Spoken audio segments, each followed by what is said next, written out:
This is Democracy Now!, democracynow.org, The War and Peace Report. I'm Amy Goodman. We turn today to a case that's turned a national spotlight on the violence and discrimination faced by transgender women of color in the United States. That's the case of CeCe McDonald. On June 5, 2011, CeCe and two friends were walking past a Minneapolis bar when they were reportedly accosted with homophobic, transphobic, and racist slurs. CeCe was hit with a bar glass that cut open her face, requiring 11 stitches. A brawl ensued. One of the people who'd confronted CeCe and her friends, 47-year-old Dean Schmitz, was dead from a stab wound that police say came from a pair of fabric scissors in CeCe's purse. At the time, the murder rate for gay and transgender people in this country was at an all-time high. The National Coalition of Anti-Violence Programs documented 30 hate-related murders of LGBT people in 2011. 40% of the victims were transgender women of color. Nearly a year after the attack in Minneapolis, CeCe McDonald stood trial on charges of second-degree manslaughter. The judge in her case rejected key evidence, including a swastika tattoo on Schmidt's chest and his 3 prior convictions of assault. Facing up to 80 years in prison, CeCe McDonald took a plea deal that sentenced her to 41 months behind bars.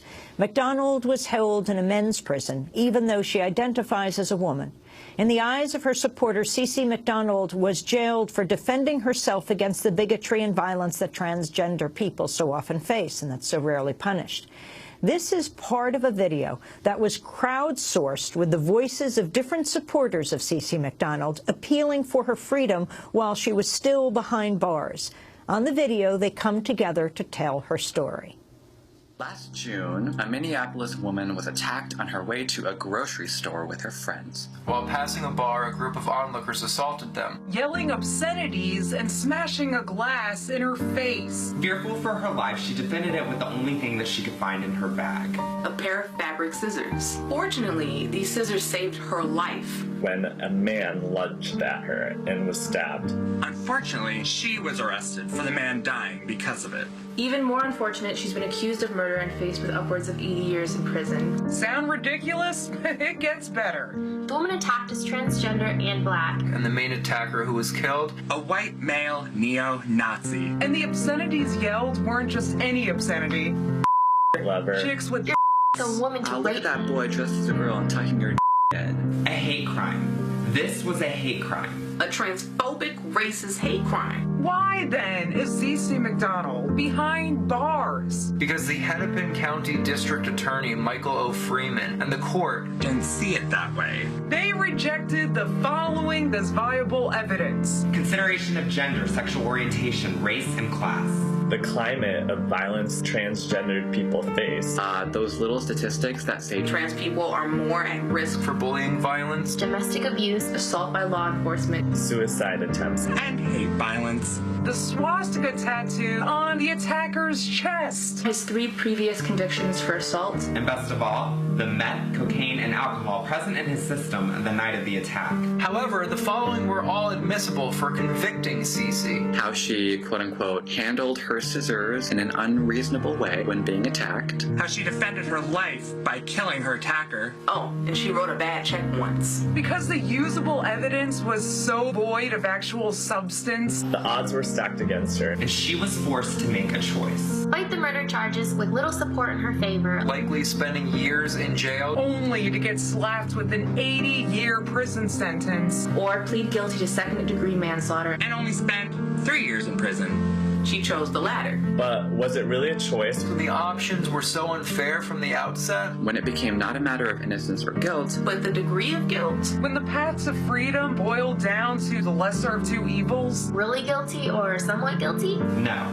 This was not a fair choice and not a fair trial. CeCe McDonald is being punished for daring to confront and survive a hate crime. And this is unacceptable. Especially when people just like CeCe are being killed almost monthly. Governor Mark Dayton, you are the only one with the power to stop this injustice. Please pardon CeCe McDonald and show her and the world that bravery like this should be heralded and not punishable.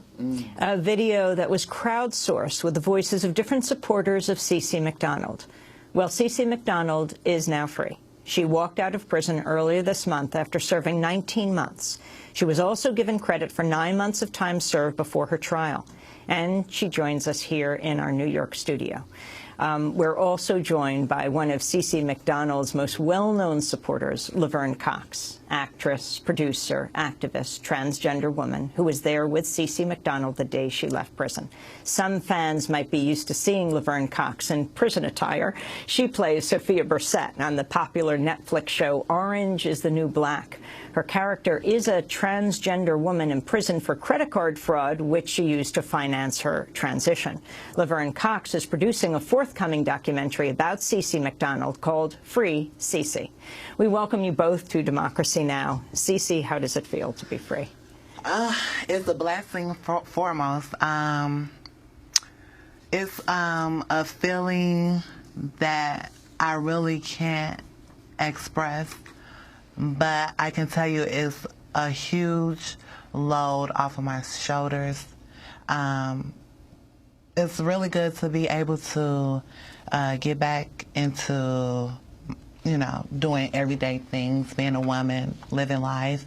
But the other day, I did a panel for the Anti-War Committee, and someone asked me, how is it for you to come out of prison and regain your life? And I told that person, every day it's a journey, and each day I have to pick back up a piece of me from where I left off 2 years ago. And it kind of touched everybody because it's a true statement, you know. You have to get back into everyday things, and on top of things related to my transitioning and career situated things, and just, you know, having downtime with my family and being able to hug them without someone watching over us or having a time limit to love someone.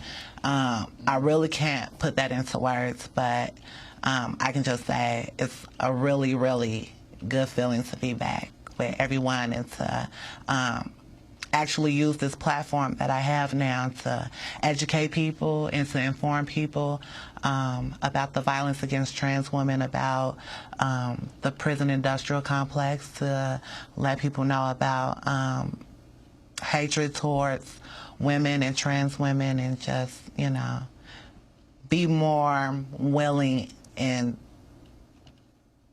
open to, you know, help people understand what it's like for me and for other trans women who are in prison, and people in general who have to deal with the policies and the martial law of prison, I should say. Laverne Cox, why was CeCe's case so important to you? Well, first of all, I want to say I'm just so happy to be here with CeCe in New York City. I'm so happy to see you. And it was very moving to see all those voices in support of a trans woman of color. So often our lives are treated as if they don't matter. And I think that's why CeCe's case has meant so much to me. I very easily could have been CeCe. Many times I've walked down the street of New York, and I've experienced harassment. I was kicked once on the street, and very easily that could have escalated into a situation that CeCe faced. And it's a situation that too many trans women of color face all over this country. The act of merely walking down the street is often a contested act, not only from the citizenry, but also from the police. I just had the wonderful pleasure of visiting a group of young people in New Orleans, Louisiana, called Breakout.